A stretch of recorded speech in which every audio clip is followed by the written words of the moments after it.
Hey, how are you guys doing today? Great. Good. Thanks for having us. Yeah, thanks for hopping on. For those that don't know, this is actually our first time meeting. We got introduced from Kara, who was telling me all about what she's been doing with Mind Change with you guys, and I was up and down the website, and books I've read before and things I've heard before. Like everything started connecting, and I was like, I got to get in touch with the minds behind this. Mm. Well, thank you. Thank you. It's great to meet you. Great to get initiated into this conversation and relationship. Yeah, I appreciate that. I'd love to hear you like kind of in your own words. Obviously, I see what's on the website. Might be some marketing words on there, but in your own words, like what is mind change? For someone maybe that's not familiar. Or Yeah. You want to take it? Gosh, it's so funny. You cannot imagine how many times I've been asked this question, and you'd think I've had the elevator speech down, and I just don't exactly have it yet because I feel like it morphs and it changes, and Right. we're continuing to grow. But if I had to put it in a little cute little box, I would say what we do essentially is brain rewiring. So we're really our actions, reactions, feelings, thoughts, emotions, decisions. 95% of those are out of our subconscious programming. And when we realize that any real lasting change needs to come from our subconscious work. Yeah. And so long story on how we got there and figured it out and everything, but that's what we do now is we figure out, let's say you come and you have a problem, you have a fear of dogs. And I mean, it's a profound fear and it's changing your life somehow. We come in and figure out almost like x-raying into the brain and figuring out which neural pathways are attached to that belief, that core memory or belief. And then we figure out how to rewire it.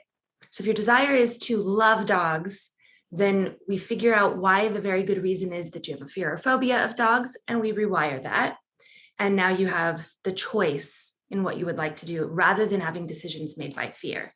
Right. And it's not just obviously the fear is gone and that's great, but it's more because people are coming to us because it's something is affecting their life. Right. And so when we have these issues, these core problems, whatever they are, it's going to affect our social life. It can affect our, marriage or relationship, or it's going to affect our work. It's going to affect everything in our life because there's something deep down that's holding us back. And so again, that's a very, very yeah, surface level kind of what we yeah. do, but yeah, it goes deep. I hope you guys have a few hours. I'm licking my chops over here with questions. I love this. No, seriously, because you said something that kind of like I think some people might gloss over that things happen. 95% of what we do happens in the subconscious, right? And now I guess I don't even know if either of us have completely realized that, but we understand it and we're in the process of realizing it because I know I shared with you guys through email that I'm kind of working on this stuff too, and that is exactly what this book that I'm actually writing about. I'll tell you guys a little bit about it. The concept of the book is I was working with a company that was helping people develop healthy habits. Phenomenal company called Fabulous. And their app is, the app's pretty well known and it's all about helping people build these great habits. But then I started realizing, like, all right, like, what's the definition of a habit? Like, I know what a habit is, but what's the definition of it? It was talking about, I read some different ones and basically I got, doing some action that you're able to enter that action subconsciously, right? Now there's some conscious acts to habits and there's great use of habits because, well, that's a different route. But I started thinking, okay, so like you hear habits all the time. Are habits the goal? Or is the goal to increase our awareness for conscious thinking? And the book that I'm writing, I say writing, I'm probably on step one of 1,000 in writing this book. But the my yeah, you guys have a book? Two. Two, yeah. Two books? I'm writing that down. I got to check that out. Um, and the thought is, I guess the book's about like my you know experience and exploration into this topic of do we have unlimited capacity for consciousness? My hypothesis is we do. Is that the ultimate state of living? And my hypothesis is it is. but how do we get there? It's not just like a quick direct route. It's like, how do we get there? What is that actually like? So that's really cool. And what caused you guys to start this? Yeah, that's gonna be starting. This is gonna be her answer. So go for it. Okay, so I would like to say long story short, but it still stays a bit in the midish range there. But longer story long. Yeah, I gotta interrupt you guys.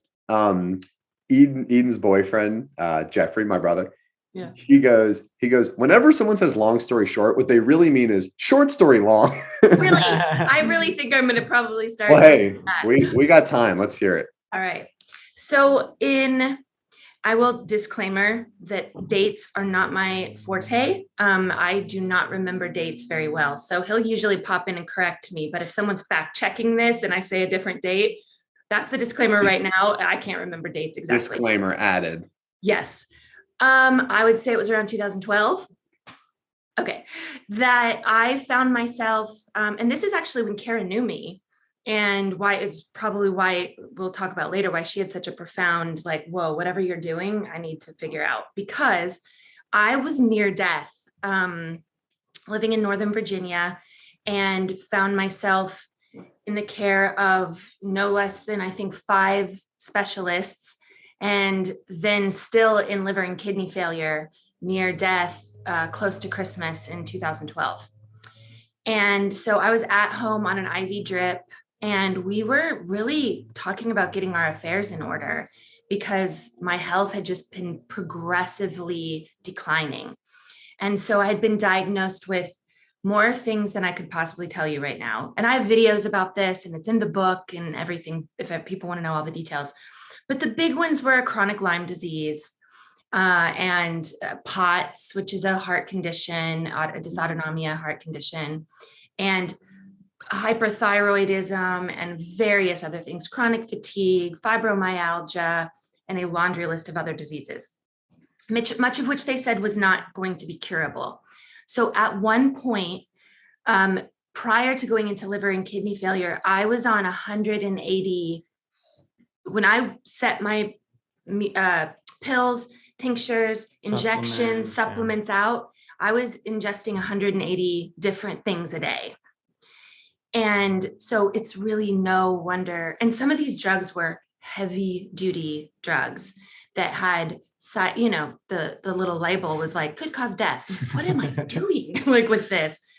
But I was having mini strokes. I would just be in the middle of talking and just stroke out. It was all kinds of very horrible things. So I think that the liver and kidney failure was a result of the absolutely enormous amount of things that I was taking in my body, but ended up in liver and kidney failure. And a doctor actually came to my house and was trying to do some body work, because at this point I was mostly bedridden. Like Reiki, or? He was like a holistic chiropractor, and he had a machine he was doing some work on, and also just some body work. So I had gone the Western route to the nth degree. I mean, I had a cardiologist, a rheumatologist, an infectious disease doctor, and a Lyme doctor that I saw on a regular basis. The Lyme doctor I would go in 2 to sometimes 3 times a week and get IV infusions. So I was seeing a lot of these Western doctors, but I was also doing a lot of other stuff too. Yeah. So I had really tried. When I say I tried everything, no holds barred, I was like, I would have, injected stuff into my toenails if someone told me it would have worked, because I was so desperate. So he said, just kind of tiptoeing around, watching the deterioration of my condition, he's like, have you ever heard of tapping? And I was like, nope. But he said, you might just want to check it out. Like, I don't really even know a lot about it, but you might want to check it out. So I actually did. I Googled it, as do we all, for stuff like that. And I came across the Ortners, Nick and Shelly Ortner, I believe, who do the tapping solution. And it's EFT, basically, emotional freedom technique. So I was like, okay, I tried to listen a little bit to the ethos and like, okay, what is it that they're really saying? And it was like, okay, so they're saying from issues that have happened to us, we have trapped energy in our body. And that's what causes issues, is trapped energy. I didn't know a lot about energy at that point, but I was like, well, I suppose that could be it. And then I'm like, okay, so what do we do about this trapped energy? This pain, this pain, this pain, this pain, this pain, this pain, this pain, this pain, this pain, this pain, like, and I was like, oh my gosh, if I have to do that for every trauma, I am going to die sick.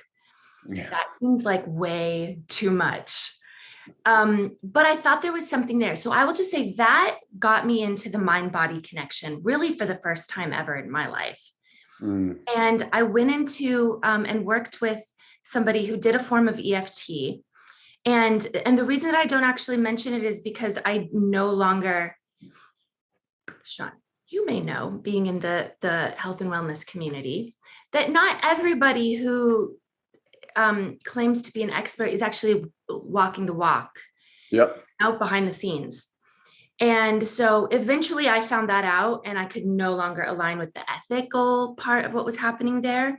So I don't really mention it, but it was a form of EFT, and it did get me first involved in it. Yeah. It's a gateway, right? I mean, Totally. And I realized from his stuff, I really got into like, wait, where did you come up with this stuff? Let me see. And come to find out, like, none of it was originally his anyway. It was a lot from EFT, from NLP, hypnosis. NLP, neuro-linguistic programming. Neuro-linguistic programming, a little more well-known of what Tony Robbins initially did, but he's rebranded what he does and calls it something different. So all of that. And so it really helped in a lot of ways, but then I was seeing people who were coming, it wasn't lasting.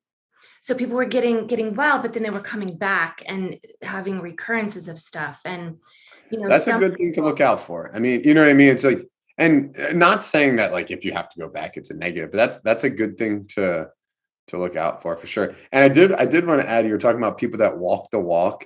I find myself I find myself trying to become more of a practitioner than a student of things, which isn't necessarily better. I mean, it's a formal education is great, but also like the people that like, are you guys familiar with like Wim Hof, for example? Of course. Yes. Yeah. Right. Like, he's not like, I mean, like a doctor or anything like that, but like, he's just done it so many hours and so many days and tested in every scenario. It's like, he's got to learn something, right?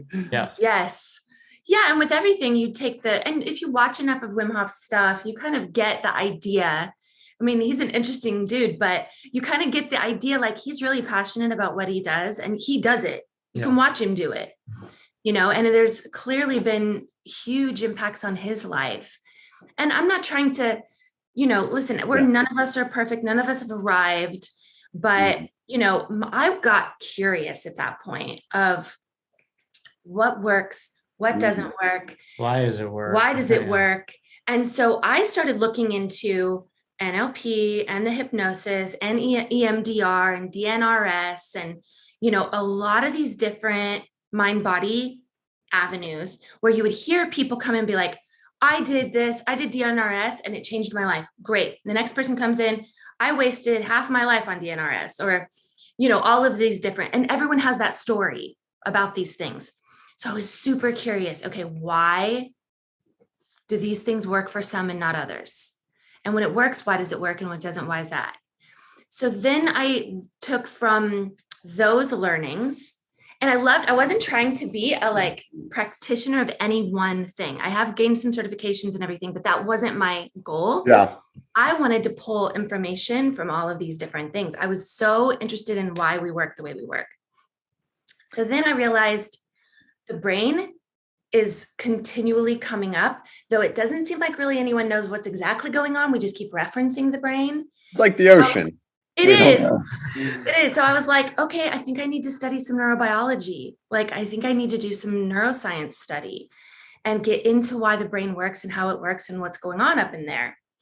And that was really the key. That I feel like was the key to putting the pieces together, because then everything to me fell in line. And I was like, oh, this is what works and why. And this is how we can make it work for anybody. Because the brain works a particular way, and we store and reconsolidate and represent memories the same way basically as human beings. Mhm. When we figure this out, we can help anything: chronic illness, addiction, depression, like phobias, So, fear.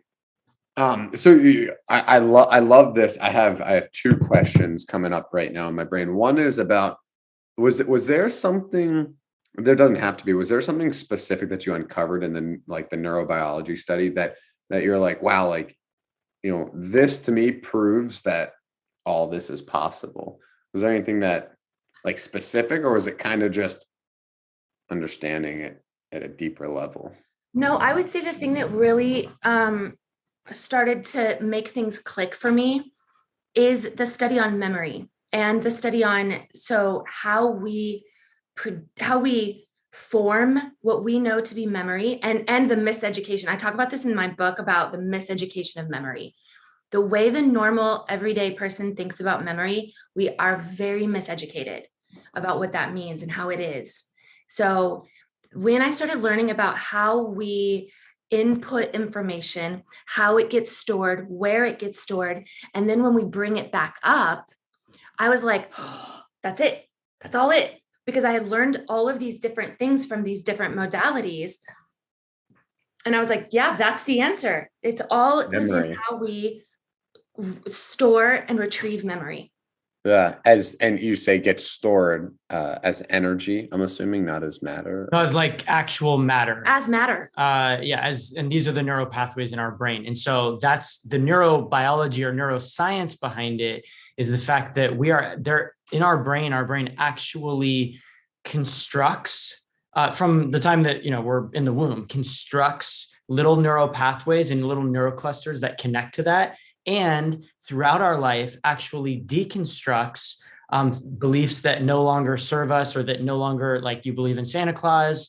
That is an actual neural pathway of someone telling you a story, or you reading something, or you seeing something and believing, and here's the outcome. And then all of a sudden it's something in life realizes, oh, this isn't true. That neural pathway gets, crushed.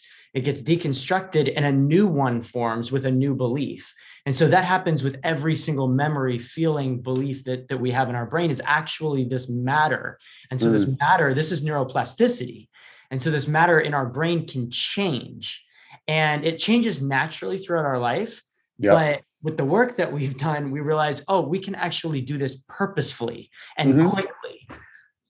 Yeah, I mean, oh, sorry, please. Go for it. Yeah, no, I mean, so that's what excites me is, I've had people close to me say things like, hey, I'm just wired this way. And my response is like, yes, I get it, but you can change that. I believe it's called synaptic pruning, right? They say neurons that fire together, wire together. It's like, I'll tell you okay, so we're talking about like practitioner versus student, right? It sounds like you guys are getting both, which is probably the best. I realized, and I use the word realized because that, someone can understand that, but I realized that running my first ultra marathon. I don't know if you ever have exercised for 16 straight hours, but it got to a point where I was running with this guy, Jason, and I was in all sorts of pain. Let's just say that. Discomfort to the maximum. And I realized at the exact same time, right? I mean, my blood was rushing and I felt crazy good. My mind was free. There was no care in the world. I had run 53 miles at this point. There was no care in the world. It's some of the most beautiful scenery I've seen. And I just started realizing, like, both of these things are true. Like, I'm in all this pain, like right at this moment, I'm in all this pain and I'm in all this like euphoric state, right? So when I realized that, it's like, okay, now I have a decision to make, right? Luckily, we have the power to decide. And I decide the positive route, and it just kept telling myself focus on that. And what I realize is now, like, when I think about running, I mean, I get like chicken skin, I get goosebumps. I'm like, I can't wait to take like the next run, because I believe in kind of like what you guys are hearing. Like, I've like wired this into my brain. Like, running's great. Running can give you that feeling, those experiences, those sensations. And it's like, I mean, I'm looking at my camera, like you see it in my eyes, like it is like, it's life to me, versus I understand why if someone runs, even if it's, half mile, mile, and thinks like, oh, it was cold outside. I could have been doing this. Now I have to shower, blah, blah, blah. It's like, no wonder why you don't like running. Yeah, Yes. that's exactly correct. And you can use that for any single aspect of anyone's life or thought life about what they think about something, is it depends how your brain wires it or links it to something. And And so, yeah, it's exactly is the key it. repetition or intensity or a little bit of both? So really the key is rewiring. That's it. So I'll give you a really basic layman's example using a computer, which I do not know a ton about. But what I do know is we use Macs. When we got our MacBook Pro, it came hardwired with some certain things that it can do, right? And so we come a little bit hardwired too, with the ability of breathing and some Heart rate, suckling and heart rate and digestion. Some of that's hardwired, but still changeable, by the way. Wim Hof is a great example of changing our breath patterns and how we breathe, and which is amazing. And long distance swimmers have changed their breath patterns and their ability to breathe in ways that they're actually upgrading their hardwiring. And so they've upgraded their system. But for most of us, every single thing we do is a skill. So when you go to drive your car, what you don't realize is happening is your brain is scanning every single file that has anything to do with driving. From the minute your little baby eyes first conceived what a car was and you knew it could move you to one place or another. And you, without thinking, and instantaneously, it's pulled up and it's assessed all of this, and now it blops out a skill. Bloop, you just have a skill without even thinking about it. But see, what people don't realize is everything we do is a skill. So if you've got a little glitch in the system, do you think, Sean, that your driving, when you go and you get in a car, would be impacted if you've had multiple car accidents, or if someone you love died in a car accident? Do you think the way that you produce the skill of driving might be differently affected than someone who's never had that? Yeah, I mean, absolutely, right? Like you could be like, tense or whatever, and just people so different, right? Yeah, and then this is actually how people get in more accidents, is because they're so and they're hyper, they're like hyper aroused and hyper focused. And that their fear gets, I'm starting to connect dots on what you guys are saying. Their fear is getting justified by previous experiences, right? Their memory, like you said. Then you create more of them. But that doesn't mean you can't override that, right? Correct. Yes, but if it is what the body considers a life or death situation based on the subconscious mind, so it doesn't the subconscious mind is very logical, but in the sense of black, white. It doesn't reason about thoughts about the thoughts. So if it's like driving equals danger, driving equals death, you can't just habit your way out of that. You can't get in the car every time. You try to ask someone with a phobia, if they haven't tried every time they get in the car, maybe they've got happy stickers stuck all over their car. It's okay. Maybe they practice all the time. So I lived today. Yeah. You think they change? They may get a little more like, okay, and they may do it, but they are still fighting through an enormous amount of stress and anxiety. And their body is reacting reacting to it. Yeah. It's uncanny you say that. My girlfriend Emma got into a car accident. And before that, when she was 17 years old, she drove a big bus for like a kayak company she called Grandpa, with a hitch with 24 kayaks on the back, backing it up. I mean, she could drive a car. She got into a small accident, very small, in a parking lot. But she said like the person was like moving fast and came out of nowhere, and like, it's scary, right? And it has really affected her driving, and she actually developed POTS now. Huh. So we have a note for a follow-up discussion here. Yes. And a follow-up visit to Hawaii. That's whoever's listening doesn't know that. You guys are calling in from Paia, the coolest town in Maui. Yeah. Wow. I'm hearing you and I'm like, I know exactly what's happening there. Yeah, for sure.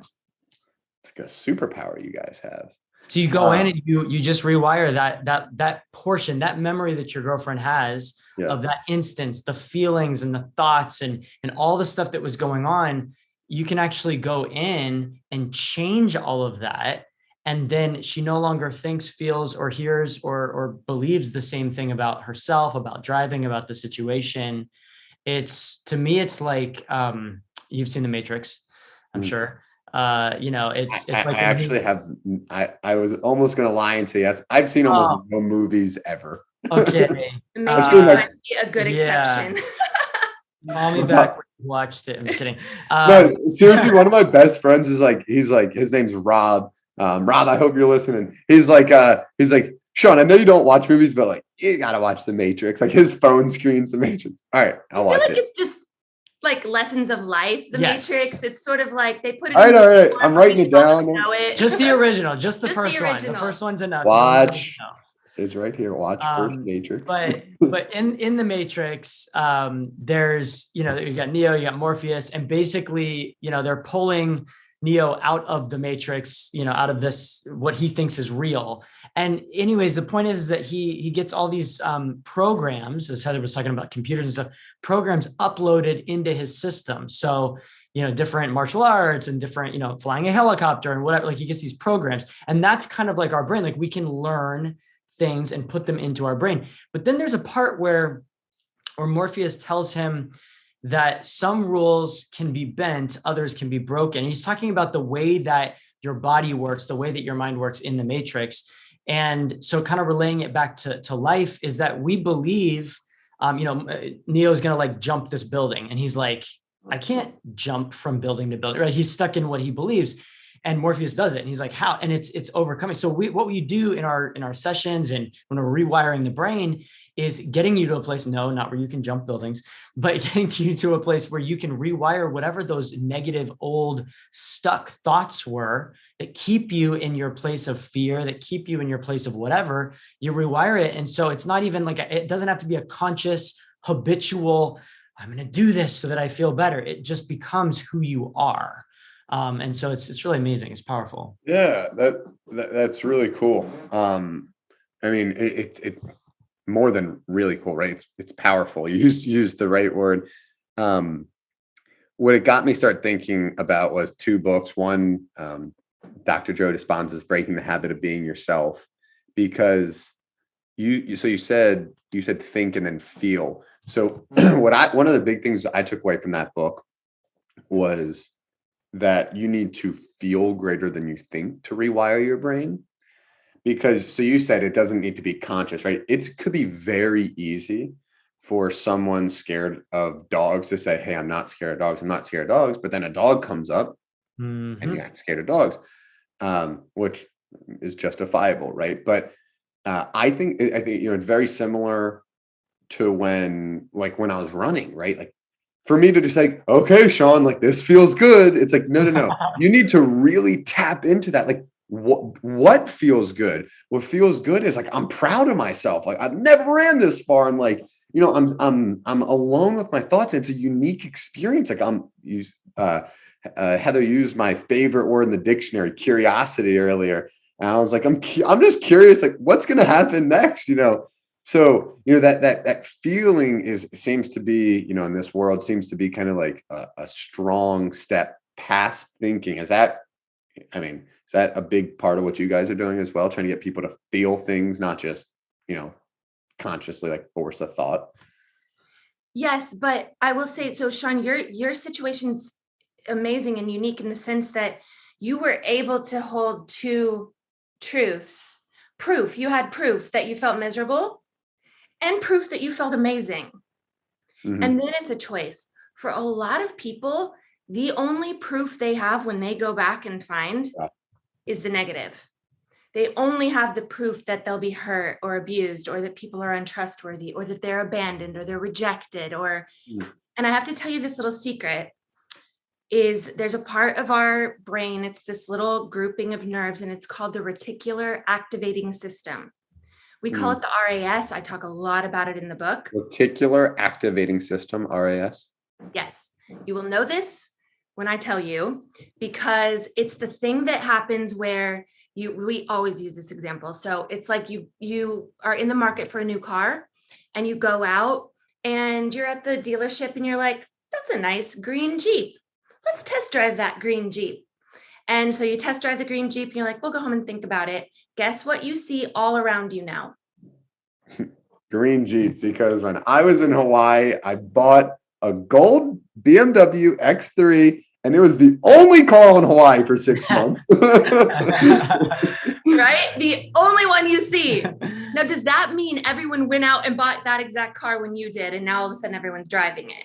Nope. No, your awareness has shifted. And when we have that reticular activating system and it's turned on and it's clued in, that is all we see. And it could be that there is other proof all around us, but that's what we see. Filters out. It filters out unnecessary information. Yeah. And Interesting. it's confirmation bias. It seeks confirmation bias. So it filters out versus like heightens. Both. Gotcha. It heightens your awareness, but filters out what it conceives to be not important, because that's not the awareness that we've been. We saw the green Jeep, we're like, ooh, this is cool. Maybe we saw ourselves driving it and we attached a feeling to it a little bit. And the RAS said, okay, important. Mm-hmm. And now it starts seeing it everywhere. So if you had come into this world and for whatever reason, your parents were doing the best they could with what they had, but they're like most other people I know, which is they're not hugely emotionally intelligent. Maybe yours are. It's just rare in the world to be trained that way as a young person. And they said something, did something as a child, and you took it and you internalized it that I'm not good enough. I have to work for my love. Mm-hmm. I got rejected. Any number of things that could have happened. Could have seemed like a small thing to you. You may not even consciously remember that it happened, but you're now geared to find abandonment, rejection everywhere you go. Create it. Let me, so RAS, let me ask a question about that. So that you guys lit up when I mentioned Dr. Joe Dispenza's book. So I'm assuming you guys are pretty familiar, probably much more than me even. He talks a lot about manifestation. Mm-hmm. Is there a connection there as far as like because you said going out like kind of like looking for it, right? So like looking for it, I don't know, kind of just sparked that in my brain that like you might be bringing that into yourself. So we talk a lot about in the book about what we call the manifesto and the importance in it for your healing, or for any development, any leveling up. You really need to do the manifesto. Where you want to go, where you are going, where you believe you're going. So listen, I love Joe Dispenza. I think he's amazing. I've demolished every book he writes. But what I realized was, now, of course, his thing is meditation, right? Changing your brain through through meditation. Now, and there is a subset of people on this planet who can do that, who can all they really need to do is meditate. And in whether they've dealt somewhat well with their trauma through the years, whether they're a little more well-adjusted, I don't really know.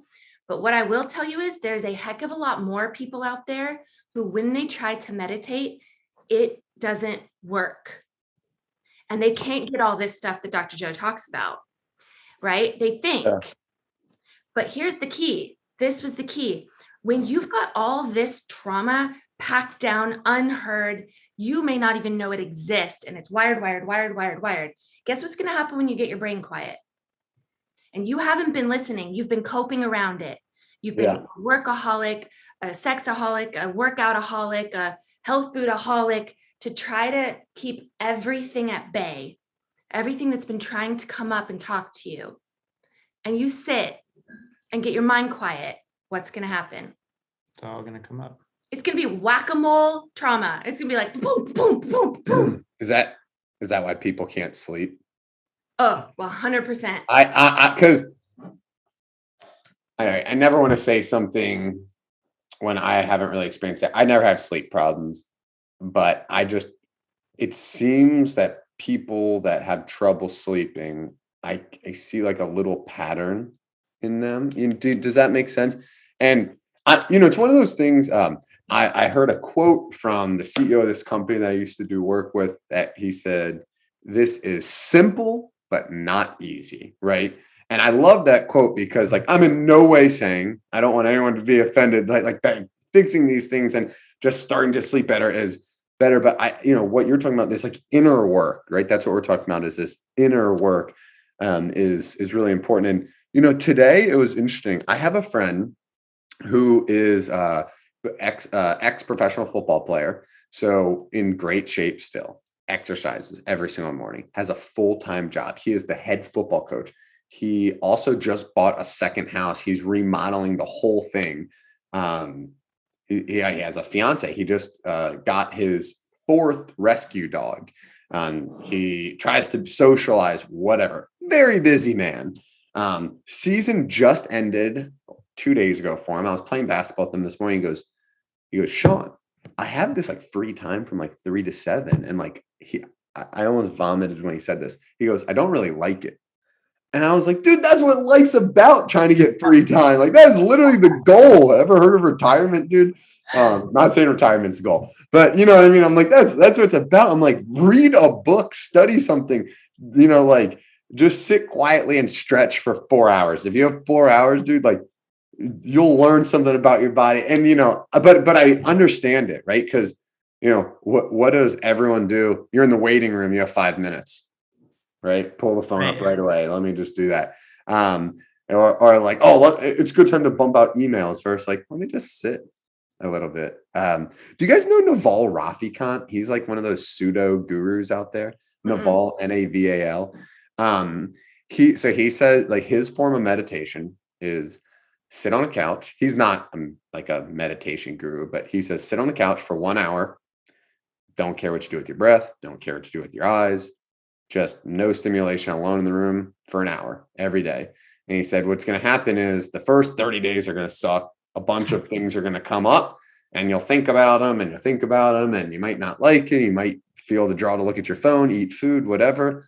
He's like, just sit there. And he's like, but after a while, things stop coming up. Right. And I liked it. I like the simplicity of that approach, and I like kind of where he was coming from, but yeah, I agree that especially with Dr. Joe specifically, he has like a very specific style of meditation. And I do want to call it inner work and digging that I would, if there's such thing, I'd consider it advanced meditation, but I don't really think that's a thing, but you know what I'm getting at, right? Yes. And I think it's a great supplement, like after you've done, like if you've got stuff that keeps reoccurring in patterns, that's your body trying to talk to you. It's not something we're supposed to cope around. Yeah. We're not supposed to try to get rid of it. We're supposed to engage with it. It's coming. I believe our body is for us all the time. Yeah. We're wired to be alive and to thrive, but we get rewired and maladaptive. And then we cope. And it's subconscious. Totally subconscious. And so, yeah, go ahead. No, that just, I'm sorry. I'm loving getting the chance to learn from you both.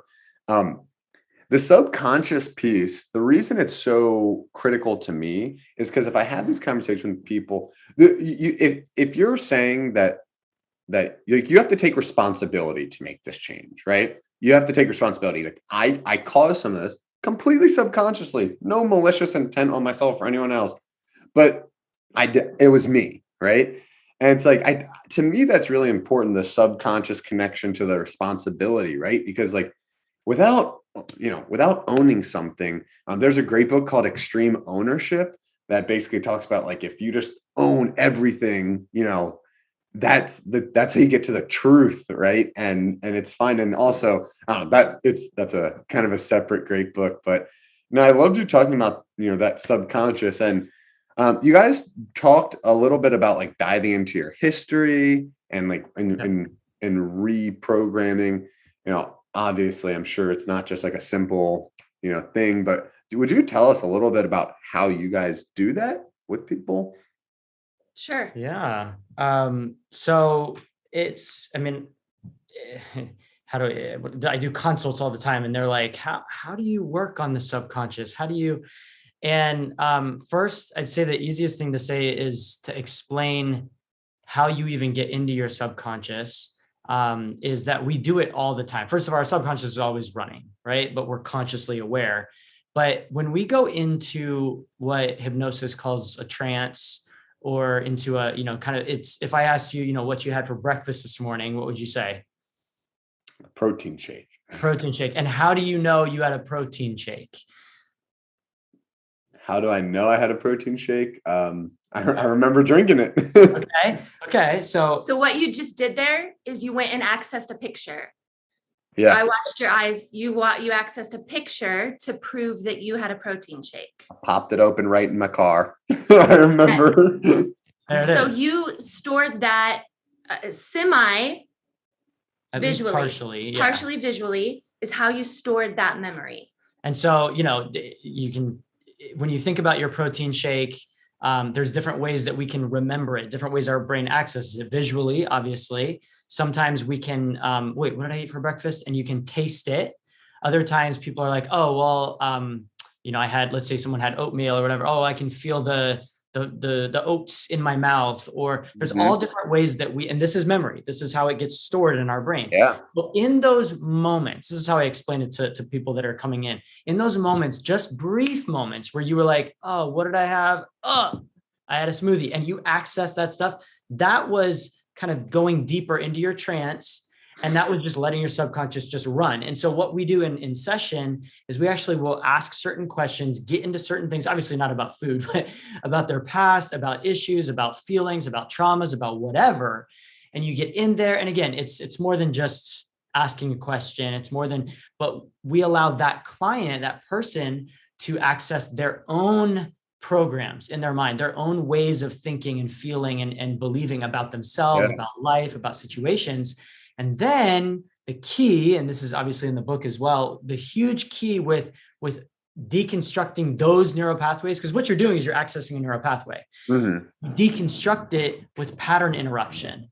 And so this is like, you're on a train and you're traveling the train, and if it gets derailed, well, now you got to figure out, okay, well, what's going on? I got to either get back on that or start a new one, whatever. And so in our brain, we have these little pathways. And when you deconstruct it enough times, it won't play anymore. So even with your smoothie, even with something that's not a trauma, we could actually get you to a place where you can't see it anymore. You can't taste it anymore. You can't feel it in your mouth or in your throat. You can change that stuff. And that's what we do with anything negative that people want to work on, is we're actually getting in there and changing it, which is pretty amazing. That's the rewiring. That I can't wait to experience it. I'll definitely be experiencing it with you guys. That's at some capacity. It's really interesting. Just to be a little vulnerable for a moment, when one of the things that I got from diving into this world, and I know I've referenced that a few times. You used the word curiosity before, Heather. Like, this is just this, right? The podcast is called Happiness, Life's Ultimate Discipline. So, getting to a state of happiness moment to moment, right? Not like weekend to weekend, right? Or whatever, was something that, I really did feel pretty happy, but like, I absolutely felt, hey, sometimes I could be defensive. Sometimes I could, be overly competitive. Sometimes I could be whatever, feel anxious, right? The little butterflies. And one of the things that I came across was, I feel, and I don't know like where it came from. It's something that I'm working on, but it's interesting the way that you explain diving back in, is I feel that I have an internal guilt. And what that guilt is if I don't work 12 hours a day and a little bit on the weekends, I don't deserve it. Right. And I've been working on that. Right. And it's because my business, it was cool. My business was growing. And right, as an entrepreneur, generally, the more you work, the more clients you could bring in, the more money you can make, the more impact you can have on the world. It doesn't always have to be money, right? More impact you could have, but right, at what cost? And I started like, working out. It's like, I just love it. I know how good it makes me feel. I'd start to be like, all right, I'm 45 minutes in, like I should probably get back to work. When like, no, I'm trying to train to be an elite athlete. I need to train for more than 45 minutes a day. And the other morning I was doing my Wim Hof breathing. Every round of Wim Hof breathing gets way more intense and better. I had no meetings and no work that was like, important work, but nothing like if I sent that email at 9 a.m. versus 8 a.m., doesn't matter. if I sent that email tomorrow, it probably still doesn't matter. But I was a couple rounds in and I just heard this subconscious in my head, like, you should probably wrap this up, and it was tough. So I definitely need to learn from you guys a little bit how to dig that up. And then, like I identified it and I'm doing my best to realize when I get that feeling and override it, but I definitely don't have like a good prescription like you guys seem to have.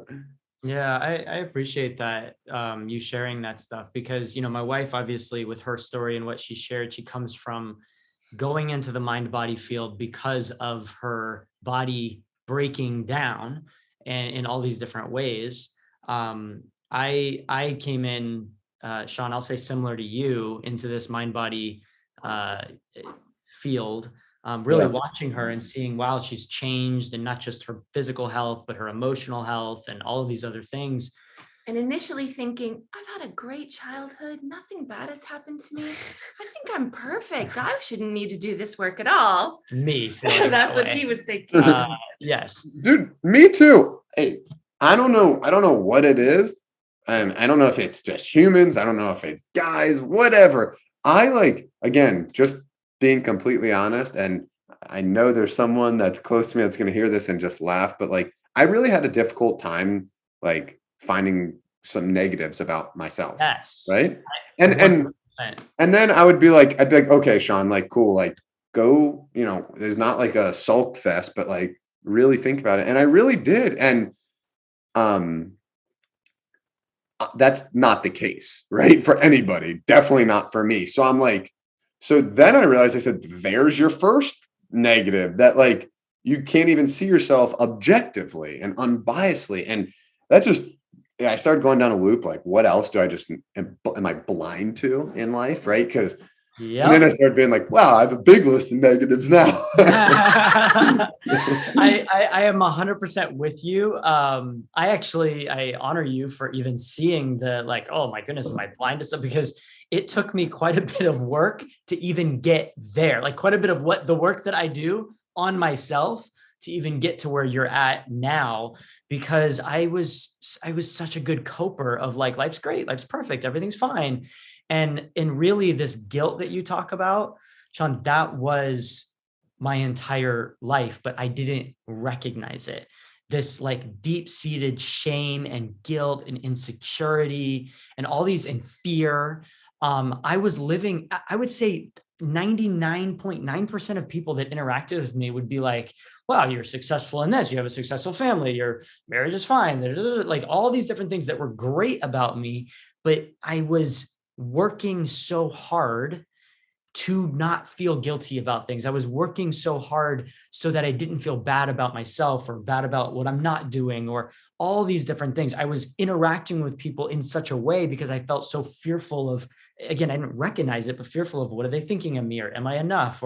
And so I was living my life in this constant low-level anxiety because I had pushed down all this stuff that I had forgotten about or not realized or whatever. And my life was being driven by fear and guilt. And so I actually had really good coping skills, like you. You have an incredible business, an incredible social life and fitness life and all these things. And those are amazing things. I was having a good life, but they were driven by fear and guilt and everything. And when I got out of that, what I realized is it wasn't that those things were bad in and of themselves, but the driver behind them wasn't the best. So I changed the driver, and now those things actually enhance and level up. You hit on something that I love, that you're saying, you could do the exact same thing with completely different drivers and goals. Right. But so this podcast is about happiness, right? And I want to hit on something that's really important there, because so you said you were coping, but at the same time, I bet you were mostly genuinely happy, right? Yes. So this is where I come at it from. I really am fortunate, whether it's natural, whether it's work, whatever, the place I'm at right now, I take quite a bit of time, beginning, middle, and end of every day to do some inner work and reflect. I feel pretty stress-free, anxious-free. I feel pretty light. And things relate physically to me, and like that light feeling, people say like, the weight off your shoulders, like it's true, like, right. I feel like light. I'm curious if there's a lighter, right? And I think that's what we're getting to here. And it's kind of wrapping it to where we are in 2022. We're living in an age of abundance, right? Where we have a lot of access to information. We're trying to really enhance people's lives. That to me is like what my driver is. Like, what is enlightened that people talk about? Why is the Dalai Lama the happiest person ever? Just like everyone like says hands down, like what are they experiencing? The Way of the Peaceful Warrior. Have you guys read Dan Millman's book? No, but I've heard about that. It's top book. The Way of the Peaceful Warrior. If you guys want to check it out, some of the stuff you were saying is like spot on to it. But that's kind of like what they're getting at is like, most people are pretty happy, but like, are they happy in this coping bubble, right? Are they truly like inside out vulnerable, right? So is that what's kind of, so I sorry to cut you off, Kent, but is that what was like driving your curiosity or to get into it? Yeah, I think a lot of it was, I think part of the driver too was like you're saying, like little things at the beginning of like defensiveness and competitiveness and like, just getting sharp, but like, I'm happy. Why am I doing? I don't know. And so little things like that was, and I think what you said is exactly on. It's like, but we're happy. We feel light. And I think it's an unlayering. And for me, it wasn't like one time or 1 month or even 1 year of inner work and then boom, here I am. It's been an unlayering. And I'm realizing, oh my goodness, that's what was covering up the true light inside of me. Oh, another layer. That's what was covering that up even more. And so for me, it's this whole, you're talking about an age of abundance and all those. I think that the more we unlayer ourselves from the filters, from the traumas, from the feelings, from the whatever, the more enlightened we will continue to get. And there's a lot of different ways and paths that people become more and more enlightened. I honestly believe the more that we take off of this, the guilt and whatever else is going on inside of us, the more free we're able to find all different ways to continue to grow and learn. There's not just one way. Some people are like, it's just fitness, it's just mind work, it's just meditation. No, I don't think there's one way. I think there's a million ways, but I think sometimes for many of us, we have to find the key to get in, and then we can utilize all these different paths. Mm-hmm. Everyone has their own discipline, right? I mean, that again, relating to the title, to me, that's like the reason I titled it the way I did this podcast, happiness, life's ultimate discipline, is because I think everyone's curious about different things, interested and skilled at different things, right? My brother, musician through and through. I was an athlete through and through. That's just my way to, practice Satori and focus on something. And then, how can you like extrapolate these things and drop them into other areas of life, like your happiness and peace and stuff. So that's so cool. Another note I took here, Tony Benici, he was the second person I had on this podcast, and Adam Q are two people that, just are speaking your language. And I just want to connect you guys. I don't even know what for. I just hope you guys have a nice virtual coffee or something, or don't, but you guys would hit it off. Oh, that's great. Yeah. Tony lives in Hawaii. Oh, really? What part? Kona. So when I lived on the Big Island, it was, he was in, I said this when I was on the episode with him. He's a pretty strong, like in shape guy, and he was just in the corner holding a stretch for like 5 minutes. Didn't no care in the world. Wasn't worried about the time, whatever. And I was, this guy is like focused on stretching his hamstrings, like really focused. And I was like, most people don't have, 15 seconds, boom, they're done. And I went over and I was like, I just started asking, like, he was just so composed. I felt his calmness calmed me down. And there was like an energy to it, It wasn't like Drew, I don't know. And we just hit it off. And he's a high performance coach. Adam's in his circle too. They're really, really pretty cool. Oh, that's awesome. Something I would reflect on Kent's story is I think he probably could have gotten away with that style of living and said he was pretty happy. I think meeting me and being married to me and me going through my journey was a big like upheaval for him, Mm-hmm. because I think my journey to go deeper was reflective. Like when I came out of that and I was like, I'm well, we just, which we didn't as much before. There was something there and I couldn't have named it. But then also when we had kids, I think the thing I want to say specifically that neither of you said, but I think is so important, is what he was lacking wasn't happiness, because happiness is a choice in any moment. And sometimes happy is a coping skill too. It can be. He was not present. Yeah. That was the thing. He was so in his like automatic mind all the time. So just running off the programs so much, he couldn't drop in and be present. He couldn't hear people in the same way. And it was very difficult for him to connect.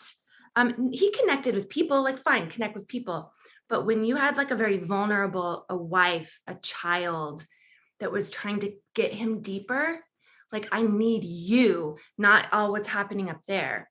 That is where he just struggled big time. And I think that's where he started to see, I need to take this further. There's something else here, because my loved ones don't feel the same way about me that other people do. Yeah. And I'm missing with them on a deeper level. Good on you to say that. And I can see how much work you guys have done individually, that like, like I guess most people like wouldn't feel comfortable, Heather, just saying that right in front of Kent, and Kent, most people would react more like defensively just hearing that, and like just didn't phase you guys. And I'm sure you may have said that story before or whatever, but you know what I'm saying? Like, that's very true. But you know what I mean, right? It's just like you guys like clearly don't like, vulnerability is like a power, it's something none of us have naturally, really. Well, not none of us, most don't, but I think that's really, that's really powerful. Let me ask you guys a few questions here. If someone wanted to learn about mind change, what would be the best way to do it? And if you can answer in two parts, this is a word problem. No, I'm kidding. One, like, if you can answer, like, I want to learn about mind change. What you guys are talking about is exact, where do I sign up? Right. That type of stuff. The other is like, I don't have the means to pay for anything. I don't have the interest in doing your route. I don't even want to, but like, I want to start thinking about this. Like, kind of just like how to learn about mind change itself. And then also like, if, what would be a good way for someone to start this practice, reflection, change to their neurology? And those are great questions. And I got two simple answers for you. I'll start with the second one. If someone's like, I just want to, I don't have a ton of funds right now, I just want to kind of dive into a little bit, I'm doing a lot of other things, then I would absolutely say, get the book. I mean, you can get it on Audible, you can get it on Amazon, you can go to our website. There's a number of places to get it from. But I would say, get the book, and just, there's so much you can glean from it, because not only the Mind Change book specifically, Heather wrote, and she just goes into so many expert areas of how the brain works, how the body works. But then part two is how to start working on yourself. And like, here's some tools that you can use. Here's the magic behind it. And so there's been so many people that have just gotten the book alone, and they're like, oh my goodness, I'm doing this work for myself. It's changing my life. We just had, we have an interview coming out next Monday or whatever, from this woman who came and did a retreat with us. But prior to coming, 6 to 8 weeks prior to coming, she just read the books, and she lost 34 pounds just from reading the books and doing some self-work. Like, crazy stuff. So if someone wants to just kind of dive in a little bit and understand it, I'd say absolutely the book. If someone wants to dive in really deep and they're like, I want to learn this work for myself, I want to go for it, then we have an online course. It's called Mind Change Method. You can go to our website, you can click the, online trainings, and you can get into the course with students. And not only that, but you can interact with other students online. There's a private Facebook page. There's a community page on the platform. We get monthly mentoring calls that people get to get in for free. So if someone wants to really dive in, then get the course. Awesome. And what if someone said, because I actually, before you said, I wrote down, I'm getting the books and I'm going to check the course out. What if someone doesn't want to do any of that, but wants to maybe just pick up one new habit or one new thing to be aware of? What comes to mind? I would say get a manifesto. I'd write a manifesto. And what we say with the manifesto is it's sit down and as if you had a magic wand and could wave it, what would it be like? Give yourself a year, give yourself 5 years, 10 years. Now, what oftentimes people will find is they'll have resistance to certain things. Like, no, you have a magic wand and you're just going to give yourself the, I feel you. Sort of like, Yeah. I feel you so much. It was like my buddy that goes, I got 4 hours of free time a day. I'm like, do whatever you want, man. Like life's great. That I love it. Right. Have you guys, Tim Ferriss's 4 Hour Work Week? It's a very popular book out there. He talks in the beginning about repression. Mm-hmm. Repression almost could bring me to tears because I think people repress much more than they think. When you tell people like, hey, like what's like the best day like in your head, like like things like these fun fantasy questions, like when people have hard time answering them, it's kind of crazy. Hey, what if you had 2 years off, what would you do? Like if you could describe like the best vacation to me in detail, right? And you can't say lay on the beach and drink margaritas, right? You have to say another thing, right? Like what would it be? So that's interesting. So a manifesto, I love that. And just kind of look at it, reflect on it, and just even if you just like continue to think about it, reflect on it, that'd be the first habit. I would say so, because one of two things will happen.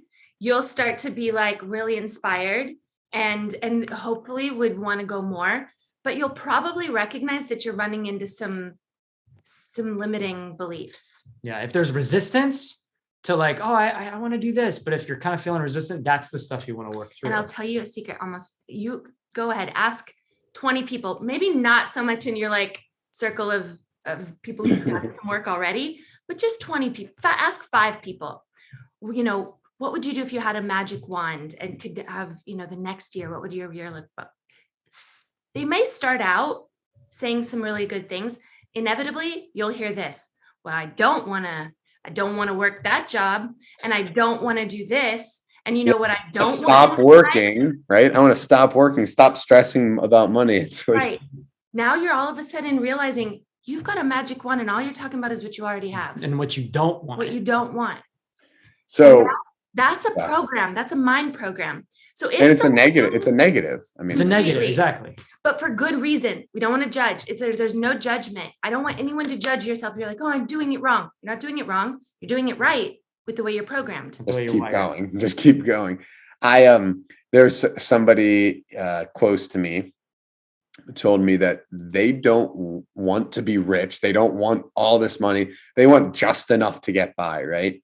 And they had a pretty serious tax situation with the state. And the state basically came down and said, hey, if you just pay this right now, we'll waive it, right? It was almost to the penny what they had in their savings account. And they're like, God damn it, I got to pay this, whatever, this bill, blah, blah, blah. But at least it's getting fixed. I'm like, your dream came true. You said your dream came true. You have just enough to get by. Congrats. Yeah. How did you do that? Teach me how to make my dreams come true. And I said that to him and it flipped him on his side a little bit. And it just, it's interesting, right? And also going back to what you're saying about like, the book, The Secret, right? They talk all the time about, saying like, I don't want to stress about money, puts stress about money, out into the world. There's a piece of philosophy. It's about 30 minutes. It's somewhere on the internet. Earl Nightingale. Yeah. What's his famous 30-minute speech? Like, it has the word secret in it. But yeah, it talks all about that. The only thing he recommends is write your goal on an index card, look at it as often as possible, think about it as often as possible, and when it happens, just write another one. Right. Yeah, that's really interesting. Because goals play an interesting role. You were talking way before, about the reason you're doing something, right? Like you could do the same thing, but it's the reason behind it. That's where like goals play for me, like especially like financial goals or like running, right? I like to look at like, I want to run my next 50 miles in under 9 hours. The reason I want to do that is not so I could be better than 85% of people, or I could be better than you, and you.